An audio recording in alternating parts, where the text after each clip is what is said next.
아멘. 어제 하루 이러한 놀이를 혼자서 해보게 됐습니다. 예수님 안에 참 밑줄이 있네에서 밑줄에다가 여러 단어를 넣어보는 것입니다.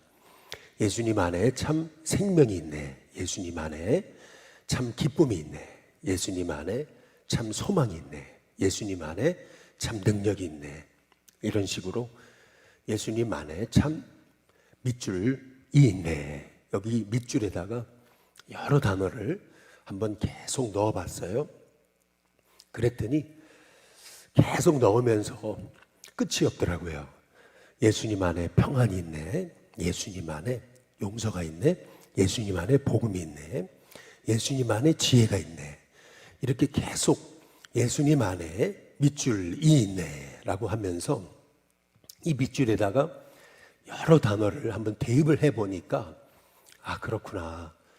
정말 예수님 안에 소망이 있고 꿈이 있고 비전이 있고 능력이 있고 그리고 죄 용서함이 있는 거구나. 이제 이렇게 고백하게 되면서 마음이 기쁘고 또 마음에 힘이 생기더라고요.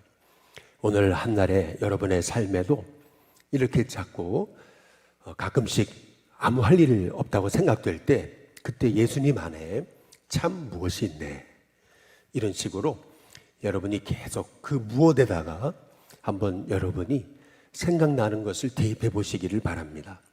예수님 안에 있는 그런 하나님의 은혜가 여러분 가운데 누려지는 역사가 있게 될 줄로 믿습니다. 오늘 함께 읽은 레위기 이제 11장 1절에서 23절의 말씀은 부정한 동물, 정한 동물, 먹을 수 있는 동물, 먹을 수 없는 동물에 관한 하나님의 말씀입니다. 이 말씀에 보면은 땅, 그리고 하늘, 그리고 물속을 중심으로 해서 먹을 수 있는 것, 먹을 수 없는 것을 딱 구분해 놓고 이제 계십니다. 먼저 땅에 관해서는 책임질도 해야 되고, 그리고 굽이 갈라져야 이제 되는 것입니다.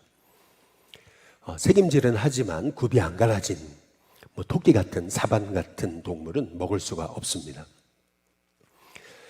또 소위 책임지는 굽은 갈라졌을 때 책임질을 못하는 돼지 같은 동물은 또 먹을 수가 이제 없는 거죠.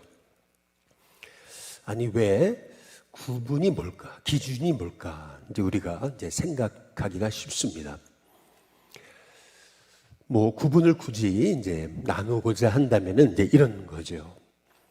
당시에 이 땅 밑에는 음부다라고 여겨졌던 겁니다. 근데 그 땅을 이렇게 소위 간격 없이 그냥 다 밟고 있으면은 그러면은 그거는 죽음과 연결된 거다. 그래서 굽이 갈라져야 됩니다. 근데 굽이 안 갈라졌어요. 이제 그래서 이제 부정한 것이다. 이제 이렇게 보는 견해도 있습니다. 또 왜 책임질을 해야 되는가? 이제 그 이유는 책임질을 하는 동물은 주로 이제 초식 동물이다라고 하는 거죠. 다시 말해서 육식 동물. 이제 이것은 그것을 먹지 말라라고 하신 말씀의 이유 중에 하나는 생명에 관해서 중히 여겨야 하는 주님의 말씀이라는 사실을 볼 수 이제 있다라고 하는 거죠. 또 여기 소위 물에 사는 동물 중에도 지느러미가 있고 비늘이 있어야 이제 되는 것입니다. 물에 사는데 소위 지느러미가 없고 그리고 비늘이 없다. 이제 그거는 가증한 것이다라고 그렇게 말씀하고 이제 계시는 거죠. 또 땅에 기는 것은 안 되는 겁니다. 땅에 기는 거. 땅은 이게 다 땅 밑은 이제 소위 음부와 연결됐다. 죽음을 상징하는 거죠. 그래서 이 땅에 기는 그런 동물은 안 됩니다. 예를 들어 지렁이, 그리고 또 뱀, 또 악어 이런 것들은 안 되는 거죠. 더구나 오늘 레위기 11장의 말씀은 창세기 3장과 연결됩니다. 하나님이 선악과를 따먹지 말라라고 말씀하셨잖아요. 마찬가지죠. 오늘 먹을 것과 먹지 말아야 될 것을 구분하고 이제 있는 겁니다. 그래서 창세기 3장에 보면은 아담과 하와가 이제 뱀의 꼬임에 넘어갔잖아요. 땅에 기는 동물이죠. 그래서 하나님께서는 뱀을 먹지 말라라고 이렇게 이제 말씀하고 있다라고 하는 거죠.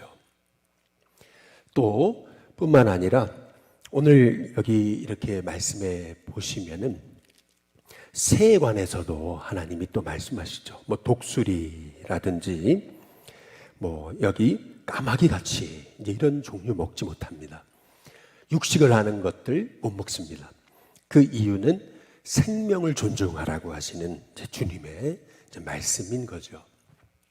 또 왜 하나님이 돼지를 먹지 못하게 하셨을까? 이제 여러 가지 이유 중에 하나는 또 위생적인 문제, 그 문제에 있다라고 하는 거죠. 중동 지방에 가보면은 뭐 당시에 냉장고가 없었잖아요. 얼마나 더운지 모릅니다. 그런데 돼지 같은 음식을 잘못 먹으면 그러면 이 하나님의 백성들이 병에 걸려 죽을 수도 있으니까 그래서 하나님께서 이 돼지를 먹지 못하게 이제 하신 것으로 이제 보기도 합니다. 이집트에 갔을 때 한 번은 정육점을 들렸었는데 이제 굉장히 놀랐던 건 뭐냐면은 소를 밖에 내놓고 이렇게 팔더라고요. 저거 괜찮냐? 그랬더니 괜찮다고 그러더라고요. 그래서 소는 괜찮구나. 이제 이런 생각도 조금 해보기는 했습니다. 그런데 오늘 우리가 이 말씀을 함께 이제 보시면서 우리가 주목해 봐야 되는 것은 뭐냐면은 왜 이런 말씀을 주고 계시는 걸까? 어찌 보면은 꼭 그런 생각이 들잖아요. 뱀 같은 경우 혐오스러운 동물로 이제 여겨져서 혐오를 가지게 이제 되는 그러한 마음을 갖게 된다라고 하는 거죠. 꼭 자칫 이 말씀을 이렇게 하나님이 규제하시고 이렇게 하나님이 통제하시는 걸로 이 말씀을 받아들이면서 먹을 것 못 먹을 것 여기에만 우리가 중심을 갖다 보면은 하나님이 오늘 여기에서 말씀에서 주시고자 하시는 그 본래적인 의미를 우리가 깨닫지를 못하는 거죠. 신명기에 보시면은 14장을 찾아보시면은 오늘 레위기 11장의 본문과 동일한 본문이 나옵니다. 먹을 것과 먹지 못할 것에 대한 동물의 구분에 관한 말씀이 또 나옵니다. 그런데 신명기 14장에 보시면은 2절에 이렇게 말씀이 시작되는 거죠. 너희는 여호와의 성민이다.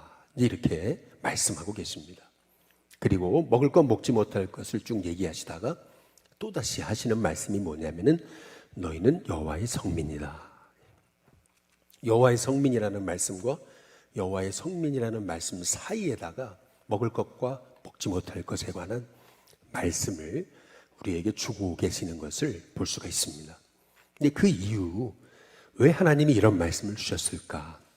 그 이유를 우리가 신명기 말씀을 통해서 우리가 알 수가 있는 거죠.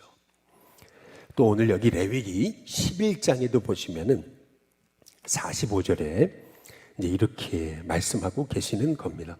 44절부터 보면 나는 여호와 너희 하나님이라 내가 거룩하니 너희도 몸을 뭐하라고요? 구별하여 거룩하게 하고 라고 이렇게 말씀하고 이제 계시면서 45절에 나는 너희의 하나님이 되려고 너희를 애굽 땅에서 인도하여 낸 여호와다 라고 이렇게 말씀하고 계십니다. 내가 거룩하니 너희도 거룩할지니라 라고 이렇게 말씀하고 계세요.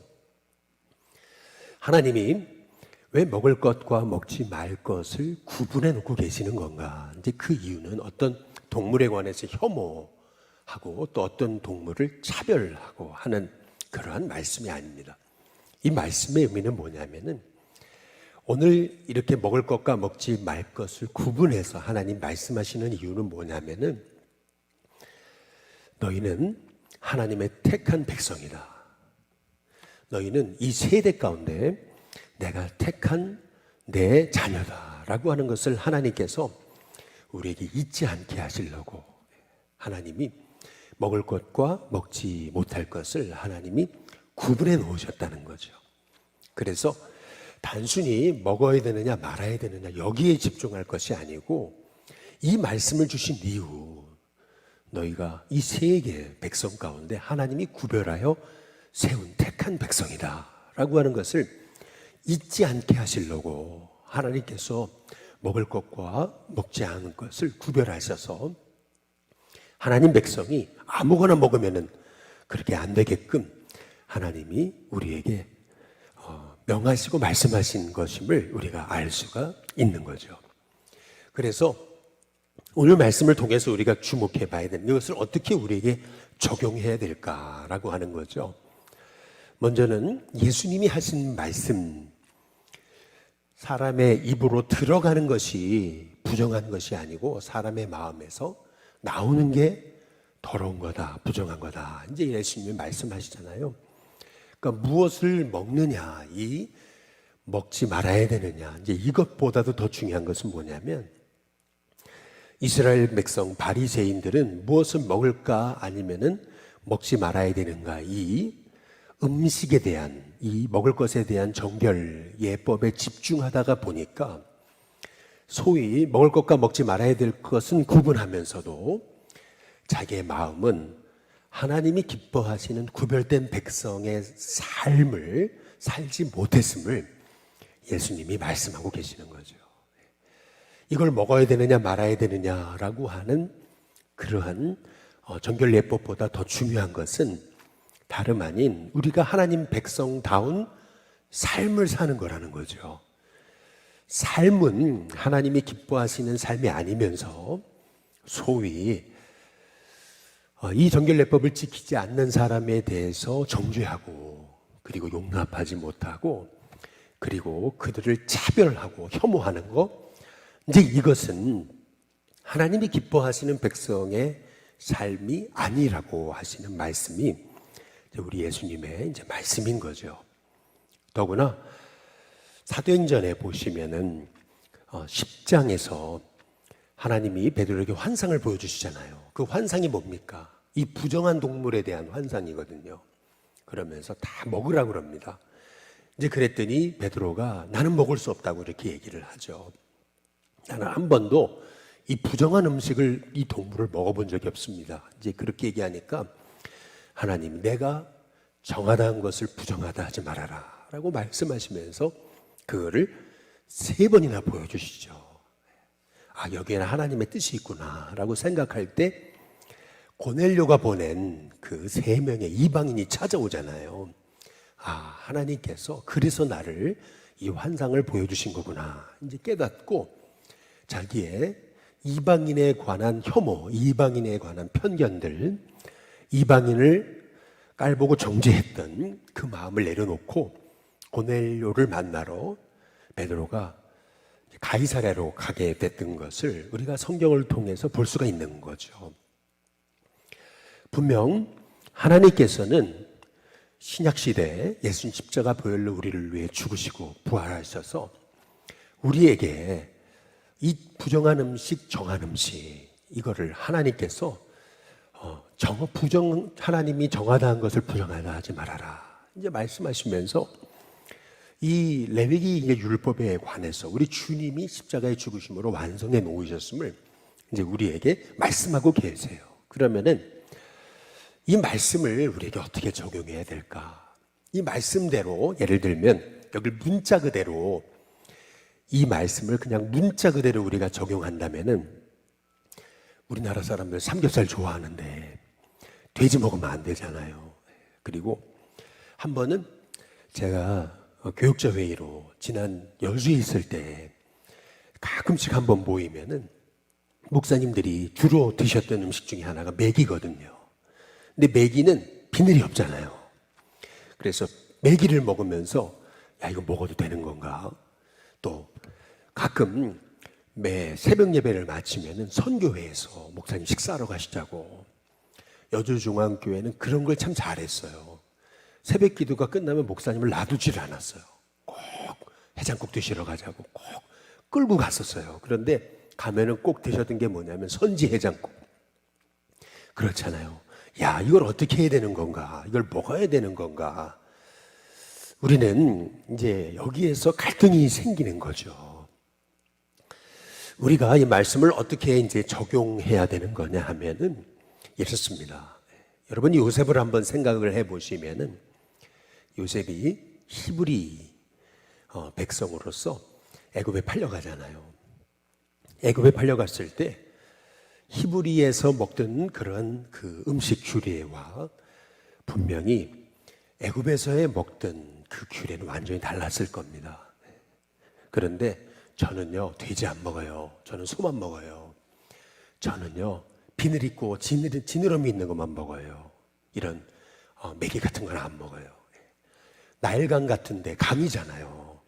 그런데 여주 같은 데 가도 그 여주 보호 이런 게 강천 보호 이런 게 유명하잖아요. 거기에 이렇게 그런 데 맥이 있고 그런 이제 키우고 이런 거거든요. 그러면은 나 이거 안 먹어요. 예를 들면은 여러분 그런다고 생각해 보십시오. 그러면 요셉이 어떻게 거기 살아요? 못 살죠.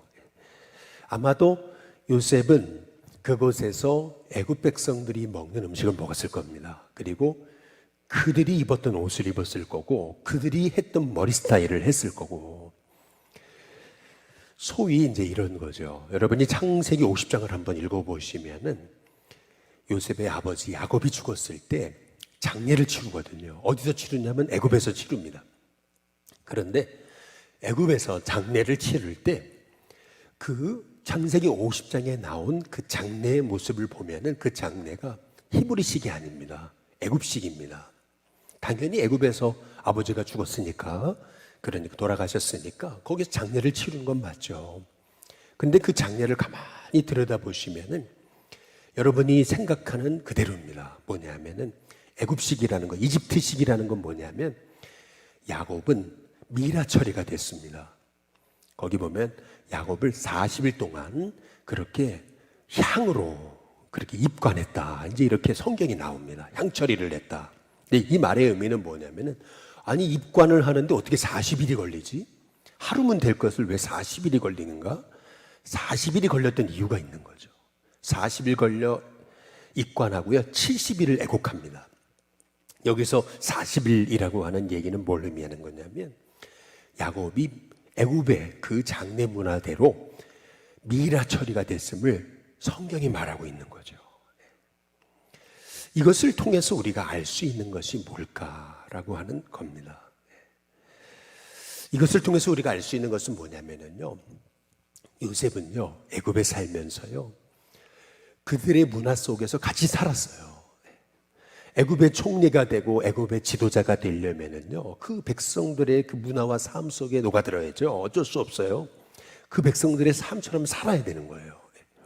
그런데 그럼에도 불구하고 요셉은요, 나는 하나님 백성이라고 하는 사실을 잊어버리지 않았습니다. 나는 하나님의 백성이다. 그걸 어떻게 할 수 있냐면요, 형들이 찾아오잖아요.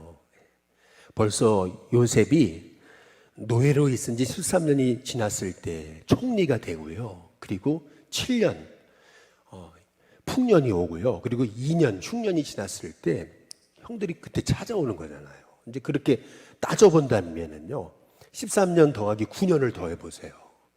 그러면은 20년이 넘는 세월이거든요. 그렇다고 본다면 요셉이 애굽에 산 지가 20년이 넘은 거예요. 그러면은 그 20년이 넘는 세월 동안 요셉이요, 얼마든지 자기가 하나님 백성이라는 사실을 잊어버릴 수도 있었을 텐데, 그런데 형들을 만나서 형들에게 자기의 존재에 대해서 얘기했을 때, 정체에 대해서 밝혔을 때, 그때 요셉이 했던 말이 있잖아요. 형들이 팔아먹어서 여기 온 게 아니라고. 하나님이 나를 보내신 거라고. 왜? 우리 가정, 형들의 생명을 살리시려고. 하나님이 나를 여기로 먼저 보내신 거다. 나를 보낸 분은 형들이 아니고 하나님이시다. 여기서 이 요셉의 믿음을 보는 거예요. 요셉은요, 그 애굽에 살았어요. 애굽이 얼마나 우상의 도시였습니까? 여러분이 애굽의 피라미드를 가보시고 스핑크스 그 앞에 서 보시면은요, 애굽의 그 이방 문화라는 게 엄청났을 거라는 것을 상상할 수 있습니다. 그 지하의 동굴 밑으로 들어가 보시면은요, 이게 엄청난 그 당시의 우상의 문화라는 것이 엄청났다라는 것을 여러분이 기억할 수가 있습니다. 그런데 그 엄청난 우상의 도시, 우상의 나라, 세계 최대 강대국 그 애굽에서도요, 요셉은 내가 하나님 자녀라는 것을 잃지 않았습니다. 단순히 이거 먹어야 되느냐 말아야 되느냐 이런 문제에 매이지 않고 요셉은 당당했어요. 나는 하나님의 자녀다. 철저히 하나님의 자녀라는 것을 인식하면서요, 내가 무엇을 먹어야 되는 건지 말아야 되는 건지 이거를 정확하게 구분하면서 살아왔다는 거죠. 하나님 백성이요, 하나님 백성으로 살면서 세상 사람처럼 그렇게 술에 임박이고 뭐 그렇게 담배에 임박이고 그래 살아야 되겠습니까? 그런데 이 문제는 그걸 먹어야 되느냐 말아야 되느냐의 문제가 아니고, 이 문제는 내가 정말 하나님의 성민임을 기억하고 사느냐.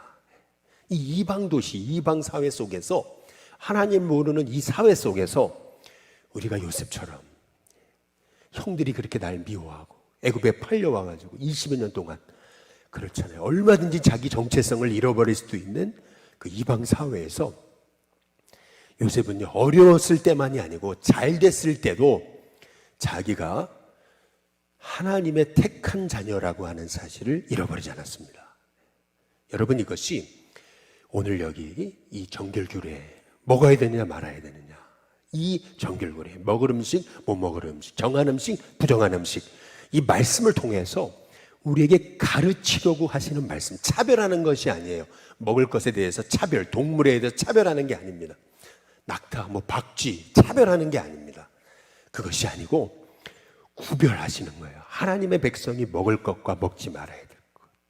하나님의 백성은 하나님의 백성으로 삶의 방식이 있다는 겁니다. 그렇다고 본다면은 저와 여러분이 이 땅을 살아가면서 나는 얼마나 하나님의 자녀답게 살 수 있을까? 우리가 이 요셉의 사건을 우리가 아주 세밀하게 들여다봐야 되는 것은 이유가 뭐냐면요, 아버지가요 유언을 하잖아요. 나 여기서 묻으면 안 된다. 고향 땅 가나안 땅에 나를 묻어달라. 이제 야곱이 그러잖아요. 그랬을 때에 요셉이 대답을 해요. 아버지의 명대로 하겠나이다. 무슨 말이냐면요, 이 요셉은요, 아니 지금 이거 이 바로에게 허락받아야 되고 이거 굉장히 힘든 얘기입니다. 아버지 그냥 여기서 그냥 묻히세요, 이런 게 아니에요. 이 야곱이 하나님의 백성이라고 하는 정체성을 가지고 나는 여기 묻힐 사람이 아니고 가나안 땅, 하나님의 땅에 묻힐 사람이다, 이러한 믿음을 가지고 아들에게 얘기했잖아요. 그때 아들이 요셉이 아버지의 명대로 하겠습니다. 그리고 나서 자기도 이 애굽에 묻히지만은 그러나 너희는 반드시 여기서 나갈 거다, 출애굽할 거다고 얘기하면서 그때 내 뼈를 들고 나가라고 얘기하잖아요. 이 말의 의미는 뭘 의미하는 거냐면, 요셉은 애굽 땅에 살았지만 그의 마음은 늘 가나안에 있었음을 성경이 말하고 있는 거예요. 마찬가지로 우리의 믿음도 똑같죠. 우리가 이 땅에 살고 있어요. 우리가 이 땅에서 어려우나 잘 되나 높은 권세에 앉았다 할지라도 우리가 잊지 말아야 되는 거, 이 땅은 영원한 땅이 아니고 우리가 바라봐야 될 곳, 저 하늘의 가나안이라는 겁니다. 나에게 영원한 생명을 허락하신 바로 그 하나님의 그 새 예루살렘, 그것을 바라보면서 살아가는 사람이 우리여야 된다라고 하는 거죠. 이게 요셉이 애굽에 살면서 그 사는 게 쉽지 않았다는 것을 우리가 알 수 있는 대목이 있어요. 그게 뭐냐면은, 형들, 아버지가 왔을 때 요셉이 형들에게 시키잖아요. 뭐라 그러냐면은, 이 애굽 백성과 함께 살면 안 되고 애굽 백성과 구별되게 살게 하려고 애굽 백성들이 가증히 여기는 우리는 목축업자입니다 라고 얘기하게 시키잖아요. 왜냐하면 애굽 백성은 목축업을 가증히 여기기 때문에. 그래서 목축업자냐? 그러면 이제 그들과 섞일 수가 없으니까. 그래서 그러면 고센 땅을 준다고. 그래서 형들에게, 아버지, 형들, 그 요셉의 자손들이 고센 땅에 살도록 그렇게 요셉이 배려하잖아요. 근데 그 이유는 뭐냐면은 요셉은 알았어요. 형들이 애굽 땅의 백성들과 섞여 살면은 형들은 금세 애굽 백성과 동화돼 가지고 나는 하나님 백성인지도 잊어버리고 그 애굽의 엄청난 찬란한 문화에 동요돼 가지고 완전히 거기에 흡수돼 버려 가지고 나 자신도 잃어버릴 거라는 것을 요셉이 알았기 때문에, 다시 말해서 이것이 의미하는 건 뭐냐면 요셉도 애굽에 살면서 하나님 백성답게 산다는 것이 굉장히 영적 싸움이었다는 것을 요셉은 알고 있었다는 거예요. 요셉이라고 해서 그 애굽에서 20년의 세월이 그렇게 호락호락한 세월은 아니었다는 것을 성경이 말하고 있는 거죠. 그렇다고 본다면은 우리가 이 땅에 살아가는 거, 우리가 이 땅에서 산다는 거, 우리가 늘 잊지 말아야 되는 건 뭐냐면 요셉처럼 나는 이 땅에 발을 딛고 살아요. 이 세상 백성과 어울리면서 살아야 돼요. 그러나 그럼에도 불구하고 우리는 하나님의 자녀다. 난 하나님의 택한 성민이다. 나는 하나님이 구별하셨다. 차별이 아닙니다. 구별입니다. 하나님이 하나님 백성을 구별하셨다 라고 하는 사실을 우리가 믿으면서 하나님 자녀답게 사는 거죠. 그렇게 됐을 때 하나님이 계획하고 섭리하셨던 바로 너는 복의 근원이 될지라, 너는 복이 될지라 하셨던 주님의 말씀이 저와 여러분을 통해서 이루어지는 은혜가 있게 될 줄로 믿습니다. 우리 함께 같이 찬양 부르겠습니다. 436장입니다.